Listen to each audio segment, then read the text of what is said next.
أعوذ بالله من الشيطان الرجيم. بسم الله الرحمن الرحيم. الحمد لله الذي أنزل على عبده الكتاب ولم يجعل له عوجا قيما لينذر بأسا شديدا من لدنه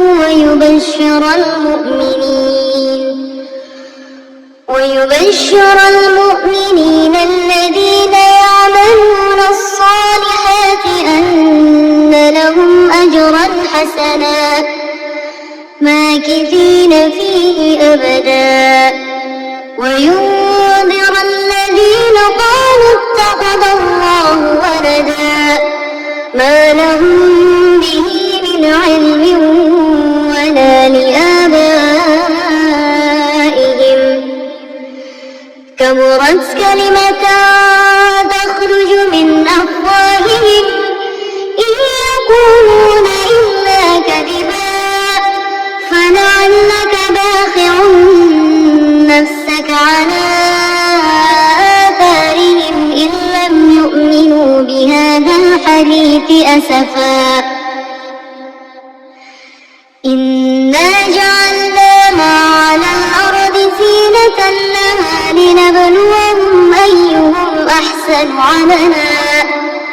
وإنا لجاعلون ما عليها صعيدا جرزا. أم حسبت أن أصحاب الكهف والرقيم كانوا من آياتنا عجبا إذ أوى الفتية إلى الكهف فقالوا ربنا آتنا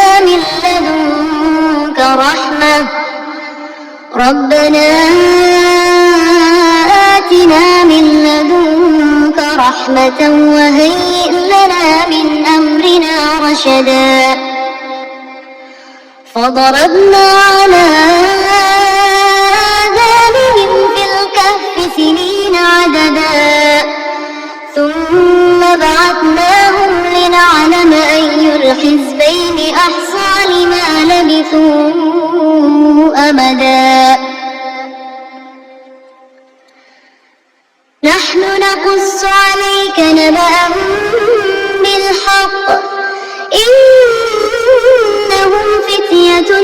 آمنوا بربهم وزدناهم هدى. وربطنا على قلوبهم إذ قاموا فقالوا ربنا رب السماوات والأرض لن ندعو من دونه إلها لقد قلنا إذا شططا. هؤلاء قومنا اتخذوا من دونه آلهة لولا يأتون عليهم بسلطان بين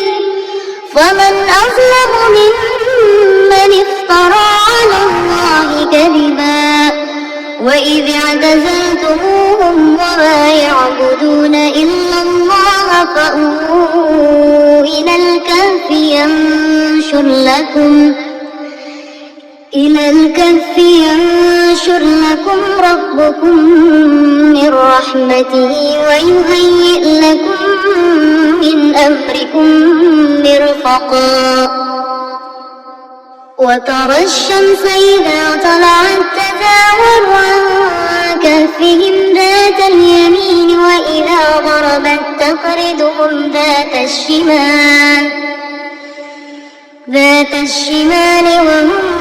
في فجوة منه ذلك من آيات الله من يهد الله فهو المهتد ومن يضلل فلن تجد له وليا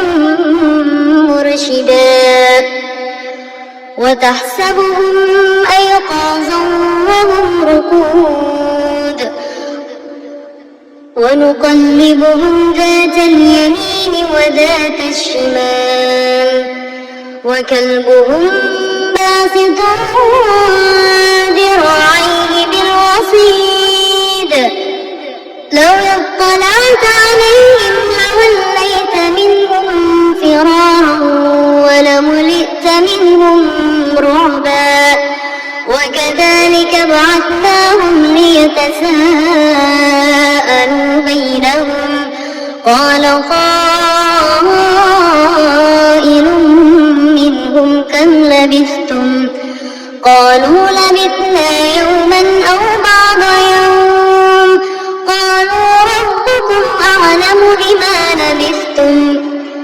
فابعثوا أحدكم بورقكم هذه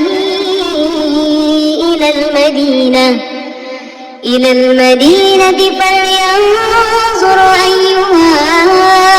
أزكى طعاما فليأتكم برزق منه وليتلطف ولا يشعرن بكم أحدا إنهم إن يظهروا عليكم يرجموكم أو يعيدوكم في ملتهم ولن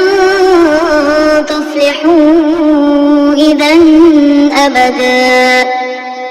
وكذلك أعثرنا عليهم ليعلموا أن وعد الله حق وأن الساعة لا ريب فيها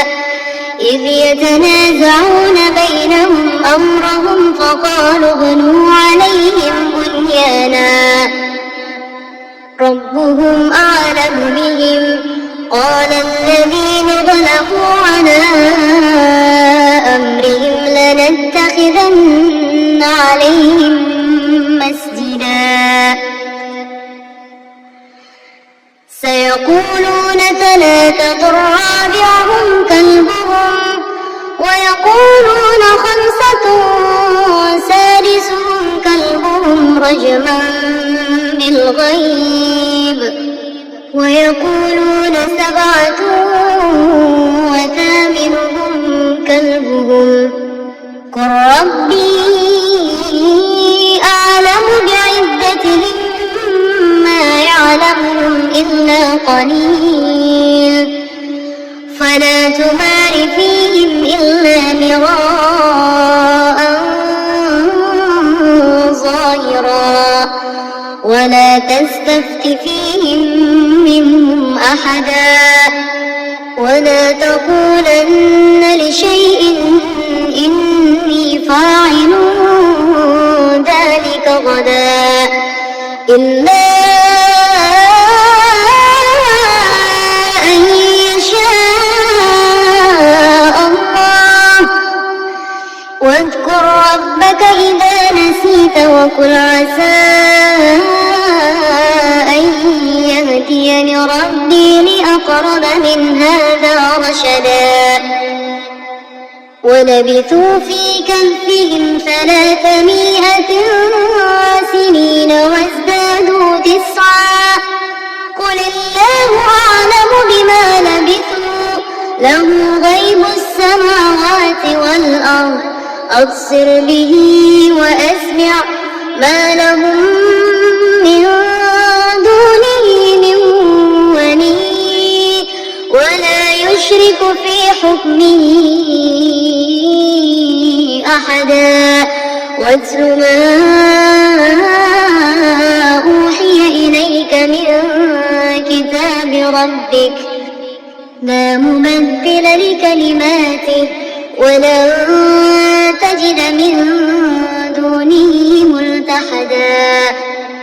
واصبر نفسك مع الذين يدعون ربهم بالغداة والعشي يريدون وجهه ولا تعد عيناك عنهم تريد زينة زينة الحياة الدنيا ولا تطع من أغفلنا قلبه عن ذكرنا واتبع هواه وكان أمره فرطا وقل الحق من ربكم فمن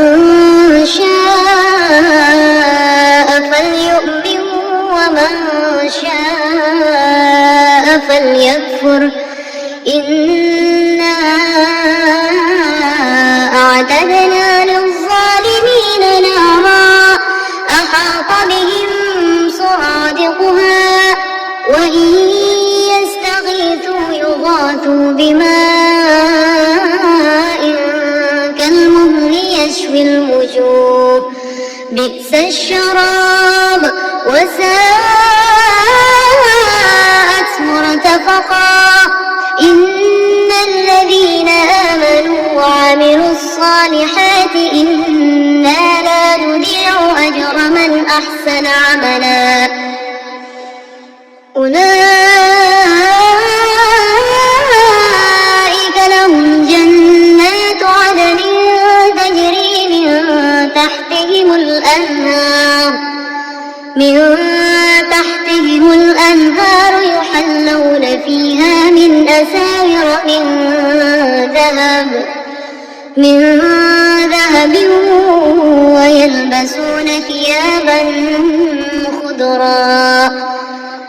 ويلبسون ثيابا خضرا من سندس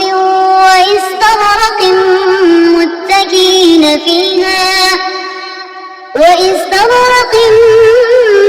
متكئين فيها على الأرائك نعم الثواب وحسنت مرتفقا واضرب لهم مثل الرجلين جعلنا لأحدهما جنتين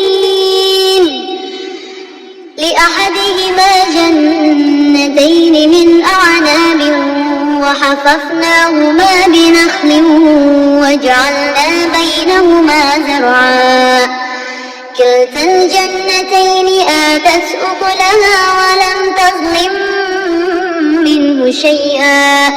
وفجرنا خلالهما نهرا وكان له ثمر فقال لصاحبه وهو يحاوره أنا أكثر منك مالا وأعز نفرا ودخل جنته وهو ظالم لنفسه قال ما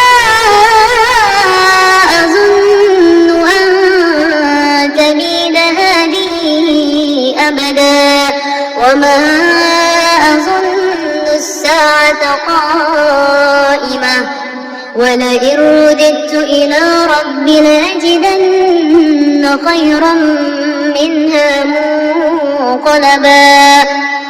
قال له صاحبه وهو يحاوره أكفرت بالذي خلقك من تراب ثم من نطفة ثم سواك رجلا لكنه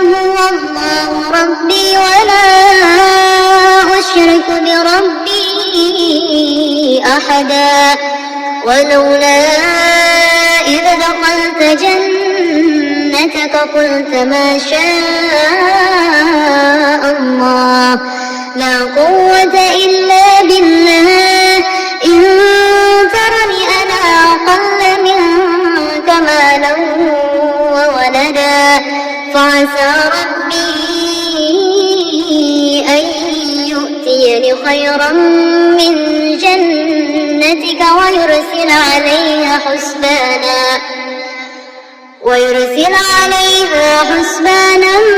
من السماء فتصبح صعيدا زلقا أو يصبح ماؤها غورا فلن تستطيع له طلبا وأحيط بثمره فأصبح يقلب كفيه على ما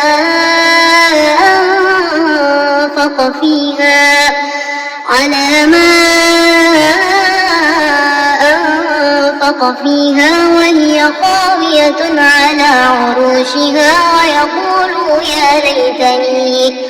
ويقول يا ليتني لم أشرك بربي أحدا ولم تكن له فئة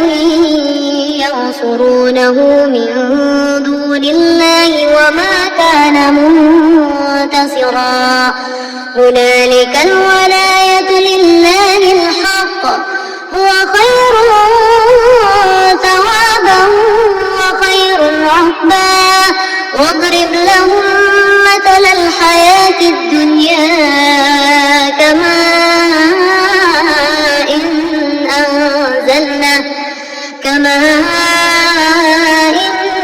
أنزلناه من السماء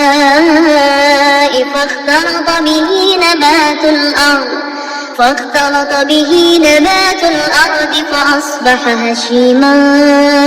تذروه الرياح وكان الله على كل شيء مقتدرا المال والبنون زينة الحياة الدنيا والباقيات الصالحات خير عند ربك ثوابا وخير أملا ويوم نسير الجبال وترى الأرض بارزة وحشرناهم فلم نغادر منهم أحدا وعرضوا على ربك صفا لقد جئتمون كما خلقناكم أول مرة بل زعمتم أن لن نجعل لكم موعدا ووضع الكتاب فترى المجرمين مشفقين مما فيه ويقولون يا ويلتنا ما لهذا الكتاب لا يغادر صغيرة ولا كبيرة إلا أحصاها ووجدوا ما عملوا حاضرا ولا يظلم ربك أحدا وإذ قلنا للملائكة اسجدوا لآدم فسجدوا إلا إبليس كان من الجن ففسق عن أمر ربه أفتتخذونه وذريته أولياء من دوني وهم لكم عدو بئس للظالمين بدلا ما أشهدتهم خلق السماوات والأرض ولا خلق أنفسهم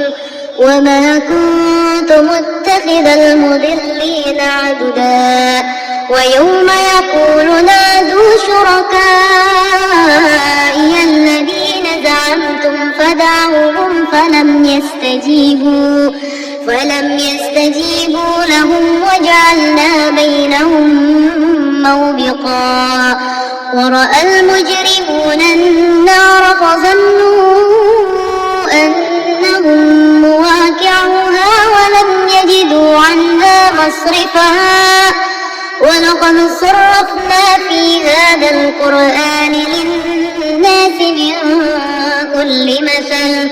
وكان الإنسان أكثر شيء جدلا وما منع الناس أن يؤمنوا إذ جاءهم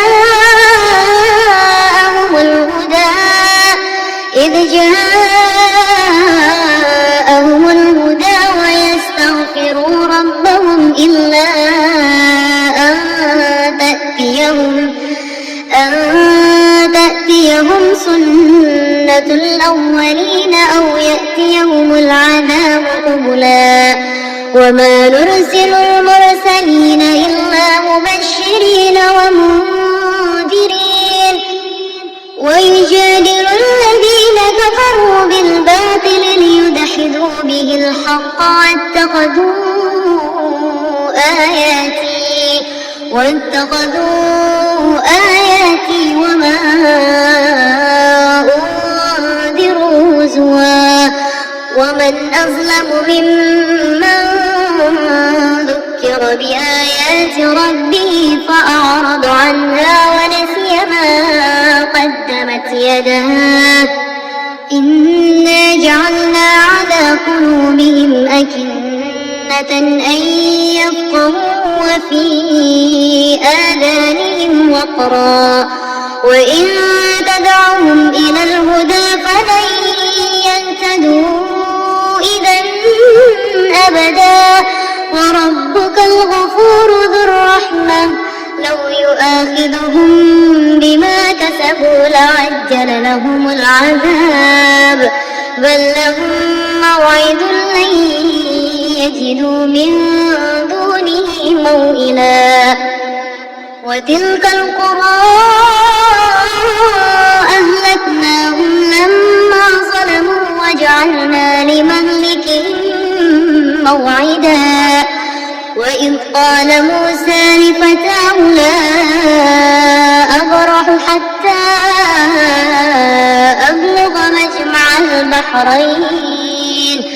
أبلغ مجمع البحرين أو أمضي حقبا فلما بلغا مجمع بينهما نسيا حوتهما فاتخذ سبيله في البحر سربا فلما جاوزا قال لفتاه آتنا غداءنا لقد لقينا من سفرنا هذا نصبا قال أرأيت إذ أوينا إلى الصخرة فإني نسيت الحوت وما أنسانيه إلا الشيطان أن أذكره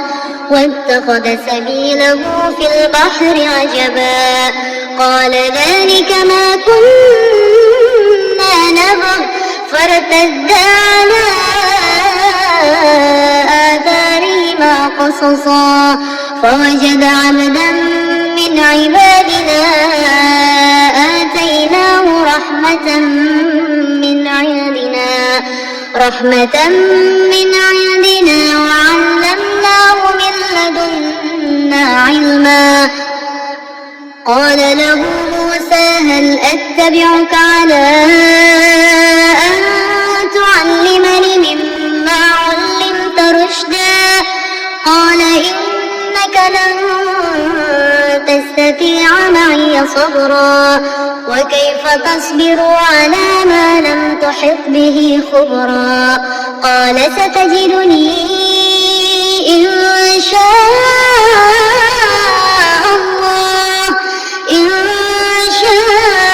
الله صابرا ولا أعصي لك أمرا قال فإن اتبعتني فلم تسألني عن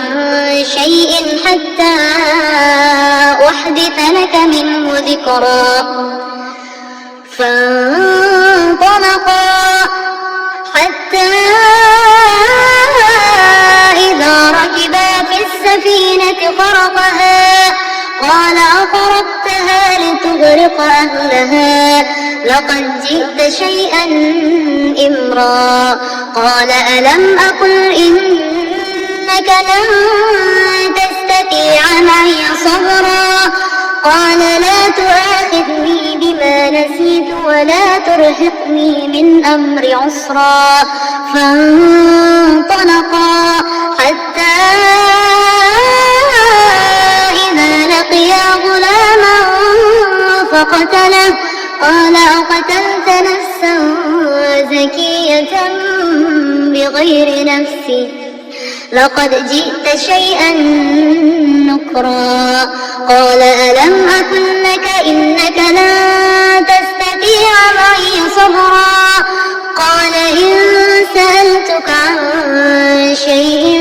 بعدها فلا تصاحبني قد بلغت من لدني عذرا فانطلقا حتى إذا أتيا أهل قرية استطعما أهلها فأبوا أن يضيفوهما فوجد فيها جدارا يريد أن ينقض فأقامه قال لو شئت لاتخذت عليه أجرا قال هذا فراق بيني وبينك سأنبئك بتأويل ما لم تستطع عليه صبرا أما السفينة فكانت لمساكين يعملون في البحر فأردت أن أعيبها وكان وراءهم ملك يأخذ كل سفينة غصبا وأما الغلام فكان أبواه مؤمنين فخشينا أن يرهقهما طغيانا وكفرا فأردنا أن يبدلهما ربهما خيرا منه زكاة وأقرب رحما وأما الجدار فكان لغلامين يتيمين في المدينة وكان تحته كنز لهما وكان أبوهما صالحا فأراد ربك أن يبلغا أشدهما ويستخرج كنزهما رحمة من ربك وما فعلته عن أمري ذلك تأويل ما لم تستع عليه صبرا ويسألونك عن ذي القرنين قل سأتلو عليكم منه ذكرا إنا مكنا له في الأرض وآتيناه من كل شيء سببا فأتبع سببا حتى إذا بلغ مغرب الشمس وجدها تغرب في عين حمئة ووجد عندها قوما قلنا يا ذا القرنين إما أن تعذب وإما أن تتخذ فيهم حسنا قال أما من ظلم فسوف نعذبه ثم يرد إلى ربه فيعذبه عذابا نكرا وأما من آمن وعمل صالحا فله جزاء الحسنى وسنقول له من أمرنا يسرا ثم أتبع سببا حتى إذا بلغ مطلع الشمس وجدها تتلو على قوم لم نجعل لهم من دونها سترا كذلك وقد أحطنا بما لديه خبرا ثم أتبع سببا حتى إذا بلغ بين السدين وجد من دونهما قوما لا يكادون يفقهون قولا قالوا يا ذا القرنين إن يأجوج ومأجوج مفسدون في الأرض فهل نجعل لك خرجا على أن تجعل بيننا وبينهم سدا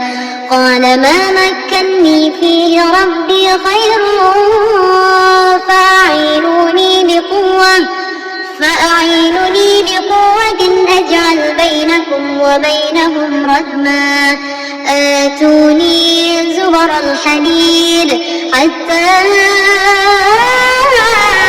إذا ساوى بين الصدفين قال انفخوا حتى إذا جعله نارا قال آتوني أفرغ عليه قطرا فما استطاعوا أن يظهروه وما استطاعوا له نقبا قال هذا رحمة من ربي فإذا جاء وعد ربي جعله دكا وكان وعد ربي حقا وتركنا بعضهم يومئذ يموج في بعض ونفخ في الصور فجمعناهم جمعا وعرضنا جهنم يومئذ للكافرين عرضا الذين كانت أعينهم في غطاء عن ذكري وكانوا لا يستطيعون سمعا أفحسب الذين كفروا أن يتخذوا عبادي من دوني أولياء إنا أعتدنا جهنم للكافرين نزلا قل هل ننبئكم بالأخسرين أعمالا الذين ضل سعيهم في الحياة الدنيا وهم يحسبون أنهم يحسنون صنعا أولئك الذين كفروا بآيات ربهم ولقائه فحبطت أعمالهم فلا نقيم لهم يوم القيامة وزنا ذلك جزاؤهم جهنم بما كفروا واتخذوا آياتي ورسلي هزوا إن الذين آمنوا وعملوا الصالحات كانت لهم جنات الفردوس نزلا خالدين فيها لا يبغون عنها حولا قل لو كان البحر مدادا لكلمات ربي لنفد البحر قبل أن تنفد كلمات ربي ولو جئنا بمثله مددا قل إنما أنا بشر مثلكم يوحى إلي أنما إلهكم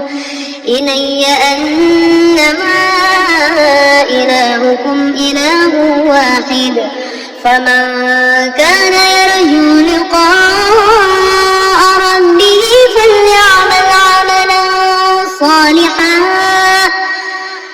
فليعمل عملا صالحا